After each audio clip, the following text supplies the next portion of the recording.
Jeff and Andy from New Ground Sheboygan. We're here to go over some back take scenarios, how to choke.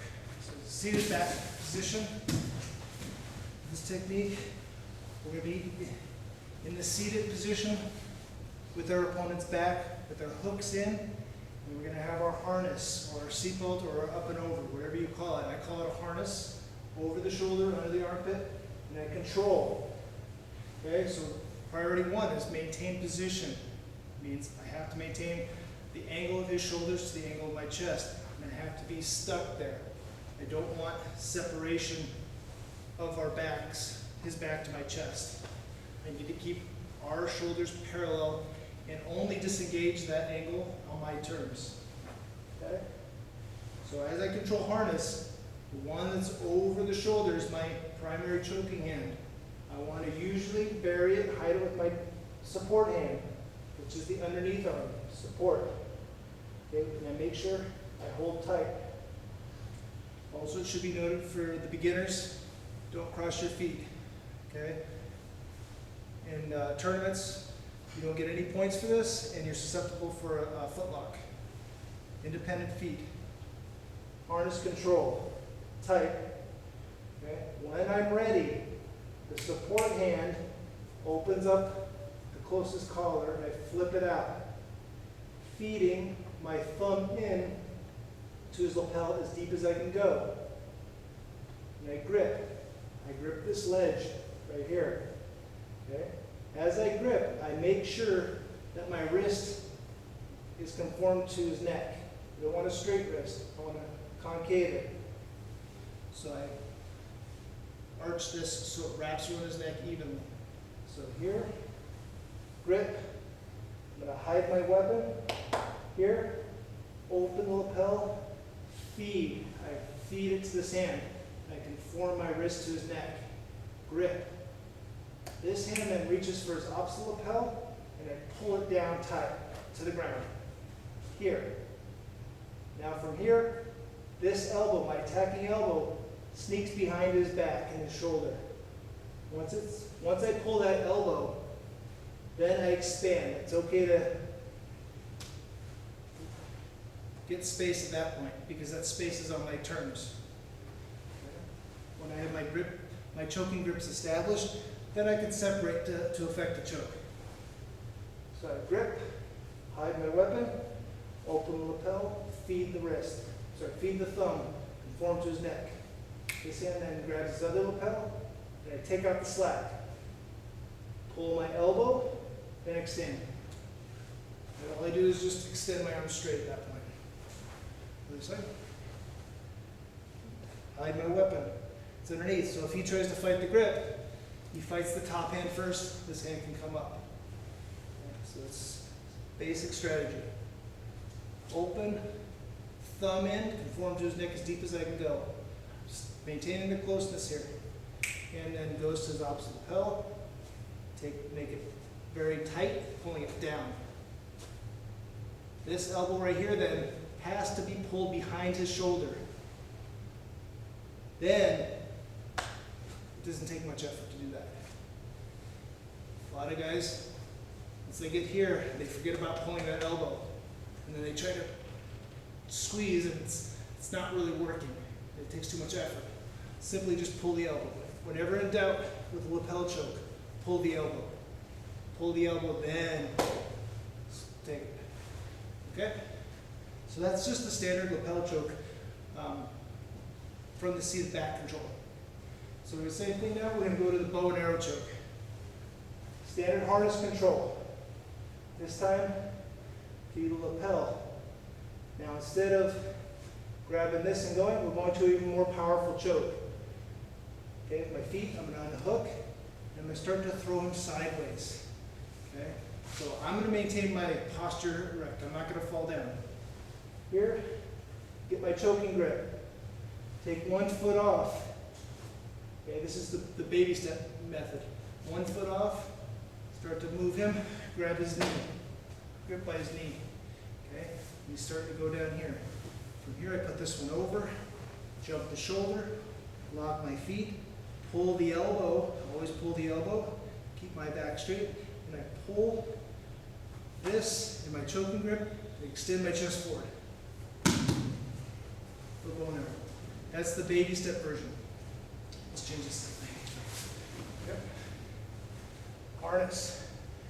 Grip. You grab pants first, step off, start to lower and down.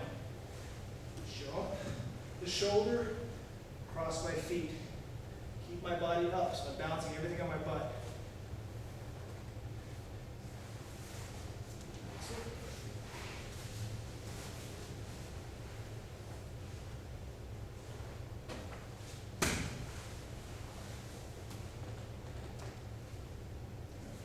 So here's again, this, I need to pull my elbow back. So don't try to squeeze the choke if your elbow's still far forward. Also gives a lot of room for his head to swim out. So as soon as I get here, I make sure I swim your head out now. It's not going to happen. Okay? So that's the step-by-step method. Eventually you're going to cut corners. Get the grip, and all at once, you're just going to fly into that position here. Okay? So when learning a technique, a new technique, baby step the mechanics, step by step. After you get familiar with them, start shaving the corners off and rounding it out, and you're skipping some steps. Okay? But in order to skip steps, you have to be familiar with the basic mechanics. Harness control. Lapel grip. Grab the pants all at once. Good. Now from here, we can also go to Ezekiel. Okay. So here, or here, doesn't matter. This time, he starts to undo the angle. He starts to turn that way. Okay, I'm just going to shove this even deeper. He's trying to turn into me. Okay, so if he turns into me this way, we keep our narrow wrist blade right on his carotid. Grab the inside of my lapel. My wrist cuff. And I got the Ezekiel. I can bring it back down and affect the Ezekiel choke there or up here. The more off angle he is, the easier it is. I should say the more harder it is for him to defend it. If he's got his posture, he can sometimes defend better. If he turns the other way, I just catch his arm. Okay, and there's other techniques from this position here, but we're focusing on the Ezekiel. So this blocks his path that way, so he'll turn back in, catch. It looks like an arm triangle position. But since we have a gi, Ezekiel. This grip is vital. You have to maintain this grip very solidly. Here, and I put the knife edge of my hand right on his carotid under his earlobe. From here, I like to take him off his strong base. He's sitting up here, he's a little stronger than as if he was angled down. Okay, and from here, I pull the elbow and chop down with the head. So it's two-way motion. In the time, he's going to go that way, block. He goes the other way, catch. You're going to have to be quick with this. Here, here. Okay. Now moving on to even more powerful Ezekiel. He turns this way, catch, go here. We get the Ezekiel position. Now I make it a hybrid with the bow and arrow choke. I throw him down and jump the shoulder at the same time. This is the power Ezekiel.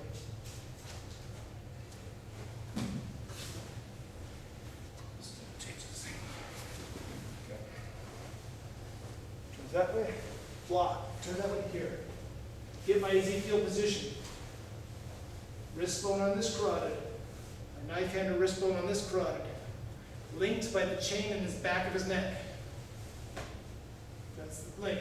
It's behind him. If the link were in front of him like this, he can fight that link very easily with his hands. Okay? That link is our key to success for Ezekiel.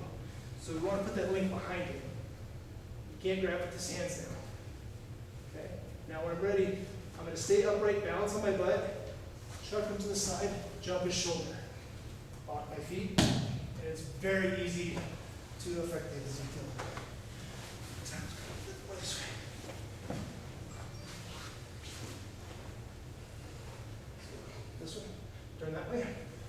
here. Okay, almost like we're in arm triangle position. Inside of my cup, catch the Ezekiel position. Throw him down this way, jump the shoulder with this arm.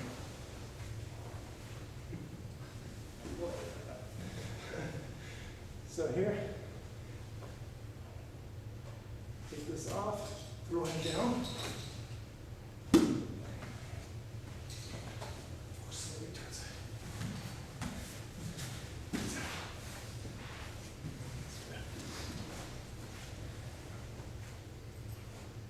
So it's in turn, comes back here.